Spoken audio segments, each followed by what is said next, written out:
dando prosseguimento à nossa série com as bandas de rock autorais de Maringá, bandas e artistas, né? Eu tenho hoje aqui comigo uma parte da banda Banzai. Está o João Fiorenza e o Breno Tomé Ortega. Sejam bem-vindos aqui ao Jornal Maringá. Muito obrigado pelo espaço, Cristiano. A gente agradece ao Jornal Maringá também, todas as pessoas que estão acessando aí o site, que também vê o jornal impresso. Muito importante para a gente, para a cultura de Maringá e para nós enquanto bandas, enquanto formadores de cultura e produtores culturais, ter essa oportunidade aqui para a gente contar um pouquinho sobre o nosso trabalho. Muito obrigado mesmo, de coração. Ah, eu também. É isso. Prazer estar aqui. Mais sintético, né? Exato. Essa série a gente está fazendo em parceria com a Associação Cultural Rock do Paraná, que é presidida pelo Ronaldo Marques, porque essa associação ela fez o primeiro festival de bandas autorais de Maringá e região, que aconteceu esse ano de 2024, lá no Teatro Reviver Magó. A Banzai participou, né? A Banzai é formada, além dos dois que estão aqui à minha frente, né? O Zeu Lima, que é o contrabaixo. O João ele é guitarra, base e voz. O Zeu Lima é contrabaixo. O Aleph Pascoal é trompete. Tiago Pietrangelo, bateria. E o Breno é da produção da banda, né, Breno? Exato. Produção, foto, vídeo, tudo. Você faz toda a cobertura, né? Tamo aí. Cria a banda de maneira visual, digamos assim. Também. Legal. Vamos começar então conversando, pessoal, sobre o novo projeto de vocês, um EP chamado Paraná, formado por 4 faixas, né? As faixas Paraná, Guartelá, Joia Rara, Ilha do Mel e Fronteira. É o fruto de 5 anos de pesquisa de vocês sobre história e geografia do Paraná. É um trabalho que a gente já está sabendo em primeira mão, né? Exatamente. Sobre os povos originários do Paraná. Conta como é que foi esse trabalho. Vocês que vêm de um material que foi lançado em 2022, que é o Selva de Pedras, que também a gente vai falar um pouco desse trabalho, que é o anterior, né? Já faz 2 anos, né, que vocês lançaram. Como é que é agora esse novo projeto? Cristiano, a gente conhece a história do Paraná, vamos colocar de 500 anos para cá. Quando a gente coloca a arte como uma ferramenta de transposição de informações históricas e de contar o conteúdo daquilo que a gente viveu e daquilo que a gente não viveu, a gente não pode ignorar que a gente tem um passado antes da chegada dos colonizadores aqui no Paraná. Essa terra era uma terra muito fértil, existiam povos que aqui habitavam, povos originários. A gente pode citar os povos Caigangue, Guarani, os taipeiros, que são o Xocleng, e os povos Xetá também, que viviam aqui nessas terras e preservavam esse meio ambiente. E que graças a eles, graças a esses povos originários, que vêm lá desde os macro-Gs até o que a gente tem hoje, que são os remanescentes do Guarani e Caigangue, eles formataram toda a nossa região com relação à parte de mata ciliar, a parte de preservação ambiental e a parte também que nos trouxe até aqui. Quando os colonizadores chegaram aqui no nosso estado, que foi ali mais ou menos em 1540, 1560, a gente tem um marco histórico que data o início de tudo que a gente sabe. Daqui para trás a gente não sabe de muita coisa. Então, o EP Paraná, ele busca fazer um reavivamento, um resgate histórico, para a gente conseguir contar uma parte da nossa história que a gente não conhece, que é a parte que existia aqui antes da chegada dos colonizadores. Então essa pesquisa que a gente fez com base em bibliografias e também vídeos, e também fotos, e também conversando com pesquisadores do nosso estado, a gente conseguiu entender o quão rica era essa história antes da chegada desses colonizadores aqui no nosso estado. Então o EP Paraná ele conta uma história que é um reavivamento dessa trajetória dos colonizadores até onde a gente está, que são os dias atuais, né? O Paraná ele significa rio caudaloso, rio de intensa corrente. Certo. E a gente começa uma das nossas canções, que dá nome ao álbum, que é a música Paraná, contando a história do rio caudaloso, rio de intensa corrente, que abre os caminhos e que posteriormente ele tem a sua foz no oceano espiritual, que é o Paranauê. Então é o rio de intensa corrente que chega no Auê, que é o oceano espiritual, que a gente conhece muito por conta da capoeira, o Paranauê, mas que é também uma etimologia do Tupi-Guarani que a gente consegue trazer para os dias atuais.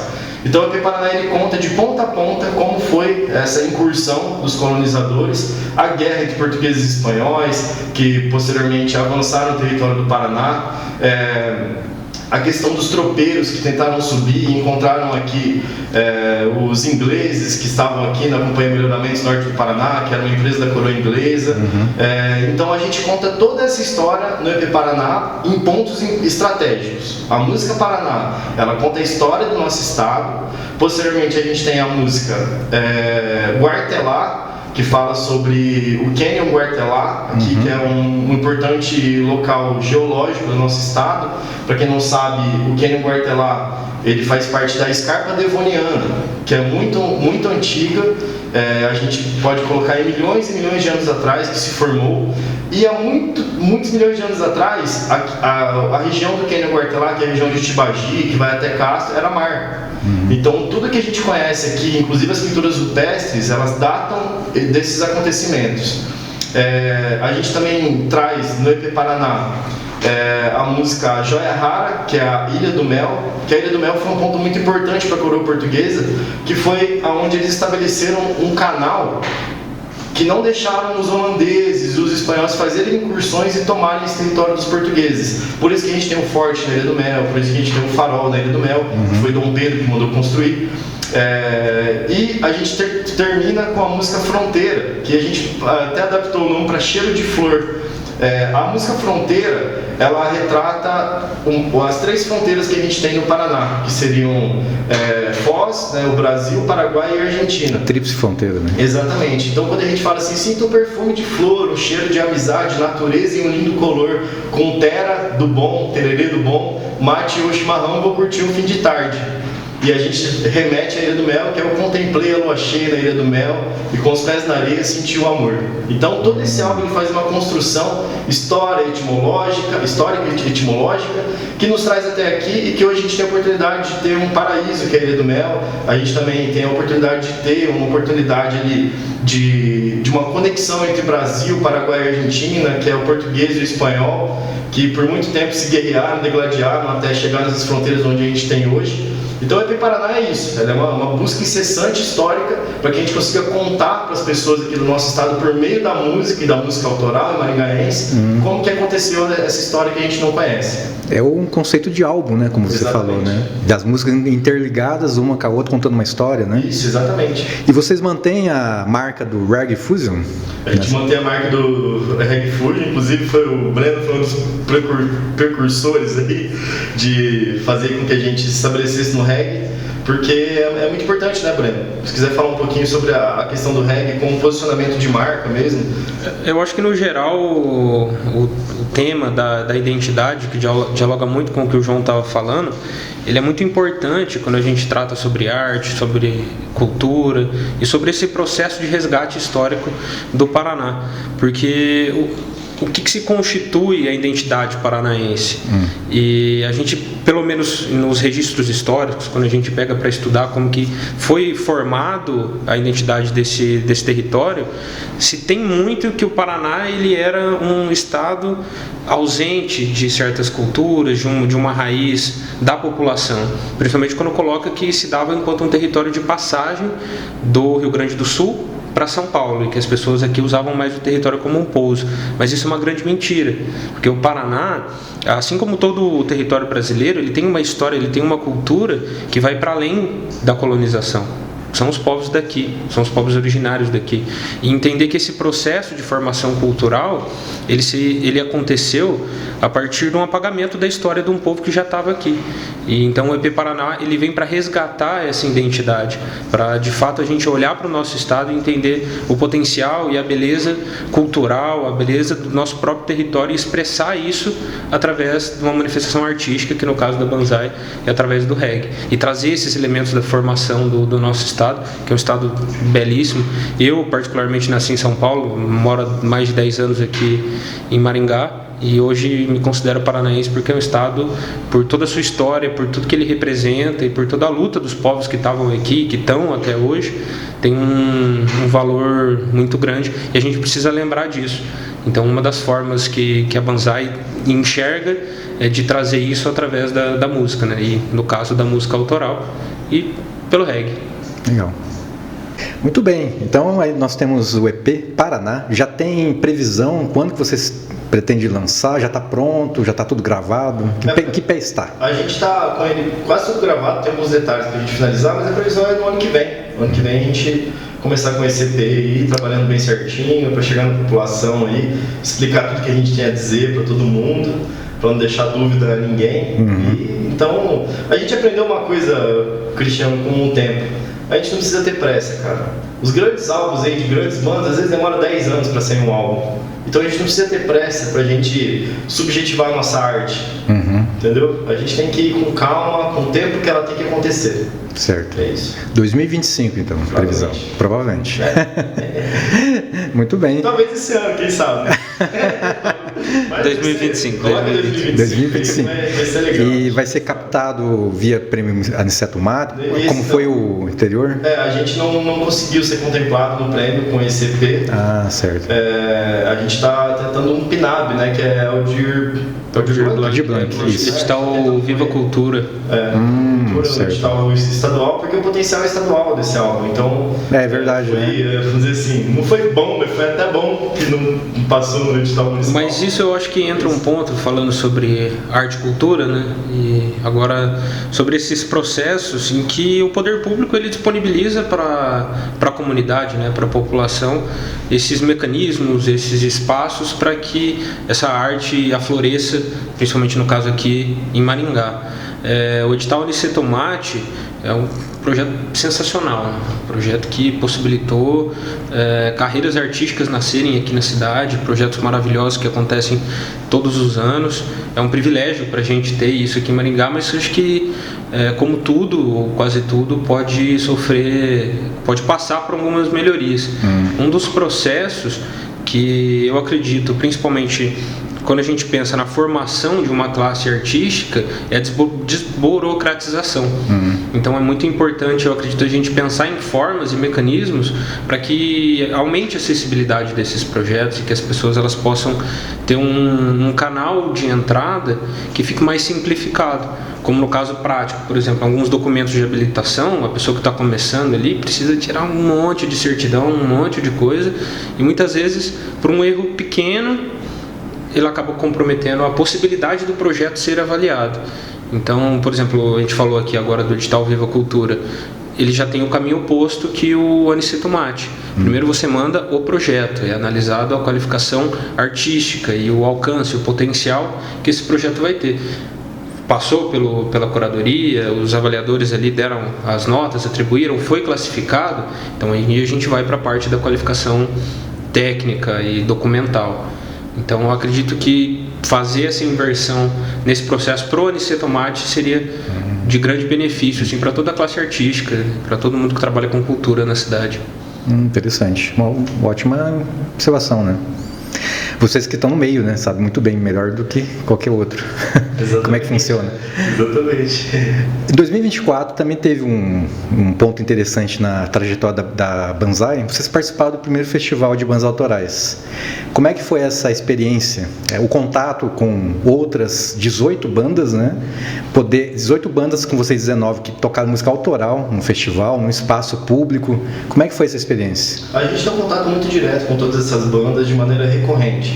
Muitas vezes a gente não tem um contato próximo com as bandas, mas a gente sempre está participando de alguma apresentação, alguma coisa, e o pessoal também veio a nossa apresentação. Então, ali no contexto geral, a gente está sempre próximo desses artistas. Eu vejo o seguinte, o trabalho que o Ronaldo faz com a Associação do Rock é um trabalho muito importante, porque é um trabalho de resistência, é um trabalho que ele funciona de ponta a ponta, desde a identificação dos artistas que são autorais da cidade, até possibilitar esses artistas a ter uma oportunidade, oportunizar o acesso a esses artistas a um palco para fazer uma apresentação. E eu avalio que um festival como esse, que ocorreu esse ano, tem que acontecer com recorrência, porque a gente tem em Maringá uma cidade brilhante. A gente tem, só para colocar um ponto aqui que é muito importante, Maringá, ela tem vários recordes, se a gente for parar para pensar a nível de urbanização. Aqui em Maringá a gente não tem problema com saneamento básico, a gente não tem problema com acesso à água, à energia. O transporte público funciona, questiona se é caro ou não, mas funciona. O trânsito funciona. A gente tem tudo na mão para a gente fazer com que artistas brilhantes saiam daqui. Então, tudo isso que acontece, eu costumo dizer, né? É muito mais difícil um artista lá da periferia de São Paulo fazer sucesso do que um artista da periferia de Maringá, porque as realidades são diferentes, são muito diferentes, entendeu? E aqui a gente vive uma oportunidade, em 10 minutos você está em qualquer lugar da cidade. Contextualizando isso, se a gente não trazer expressividade para os artistas que estão surgindo aqui, ocorre dois caminhos: ou a gente perde esses artistas para outras cidades, para grandes capitais, ou os artistas funcionam aqui e batem no peito e dizem que são de Maringá. Então eu acredito que festivais como esse, proposto aí, que teve a Correria do Ronaldo, e parceria com muitas pessoas, tem que acontecer de maneira frequente. A gente precisa mostrar as nossas forças, as nossas vozes da arte de Maringá, porque isso é revolucionário. Isso vai fazer a gente chegar num outro patamar. Por que em Maringá não nascem novos, vamos colocar aí, raça negras? Por que em Maringá não nascem novas roupas novas? O que falta pra gente? Oportunidade. Entendeu? Se a gente oportunizar as pessoas daqui, Maringá vai lançar muita gente, porque tem capacidade de fazer e tem estrutura para fazer. Bom, essa é a minha opinião. Inclusive, parabéns aí, Ronaldo, que está assistindo, por toda a correria e todas as bandas que participaram desse festival. Banda precisa ter palco, né? Exatamente. Não adianta só gravar, ensaiar, gravar, né? Exatamente. A música, de maneira geral, é uma terapia. Então, a gente precisa só de oportunidades para fazer terapia e ter ela em dia. Tem um trecho de uma música, se não me engano, é do Jorge Ben, Paz e Arroz. O amor é bom e vem depois. E o que isso significa, eu acho que nesse contexto, é que a gente precisa pensar e entender que muitas vezes a arte e a cultura, principalmente quando a gente tem desenvolvimento de políticas públicas e a criação de espaços para que isso floresça, ela não necessariamente ela tem que ser pensada no contexto de uma indústria cultural gigantesca. Tudo bem que isso, acredito que deva ser feito também. A gente tem que criar canais para que esses artistas eles possam desenvolver e crescer e estourar para o Brasil e para o mundo, mas também entender que a arte, a cultura, a música, ela faz parte de necessidades básicas do ser humano. E muitas vezes quando a gente cria espaços, desde o menor que seja até o maior, você dá a condição para que as pessoas elas possam explorar a si mesmos dentro de uma perspectiva artística. Criar música e saber que você tem um espaço para tocar, que você pintou um quadro e você vai ter um espaço para expor. Eu acho que possibilita para que as pessoas elas tenham maior liberdade de si e de explorar os seus sentimentos e expressar isso de alguma forma. Então, pensar a arte e cultura a partir de uma ótica da política pública é criar espaços para que as pessoas elas possam se expressar. Então, dar condições para que elas desenvolvam esses projetos. E um festival como esse só pontos positivos, assim, principalmente a partir de uma ótica da música autoral, quando você coloca uma expressão tão única e que também contribui para a formação de uma identidade própria de Maringá. Então acho que isso ele tem que ser fomentado, que mais vezes possam ser realizadas, né? Tanto para música, artes visuais, artes populares e todas as outras possíveis artes que se possa existir, que se possa criar. Arte é fundamental, cultura é fundamental e acredito que Maringá precisa de mais. Muito bem, banda Banzai. Banzai, que é um termo japonês, né? E Maringá tem tudo a ver com isso, por causa da colonização e migração japonesa aqui. Vida longa e próspera, né? Banzai. Prosperidade, a gente pode colocar. É isso, o Spock. Vida longa e prosperidade, gente. É isso que a gente prega nas nossas músicas: paz, amor, senso crítico. É importante a gente pensar também, é importante a gente criticar, é importante a gente estar sempre à frente daquilo que a gente acredita que vai acontecer.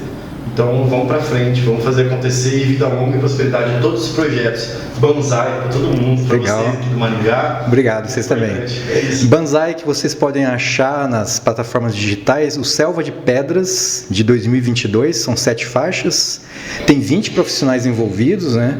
É um projeto coletivo, assim como o Banzai sempre foi, né? Na história, banda formada em 2017. Conversei aqui com o João Fiorenza e o Breno Tomé Ortega, muito obrigado pela presença de vocês. E o pessoal quiser acompanhar Instagram, o YouTube de vocês, qual que é? @Banzai Oficial, com 2 Z's de zebra. @Banzai Oficial. Você vai encontrar o canal no YouTube, o perfil no Instagram.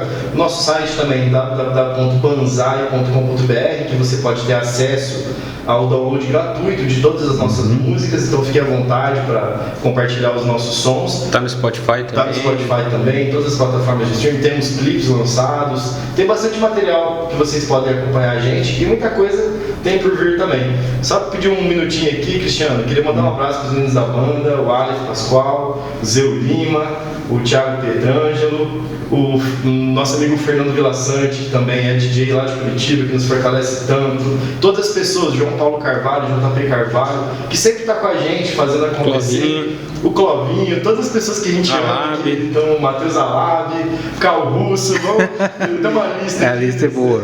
Agradecimento especial para Casa do Forro Casa também. do Forro também, que é nosso apoiador principal aí. Muito bem. E é isso aí. Ok, então, obrigado e obrigado vocês. Valeu, gente. Valeu. Tchau. Valeu.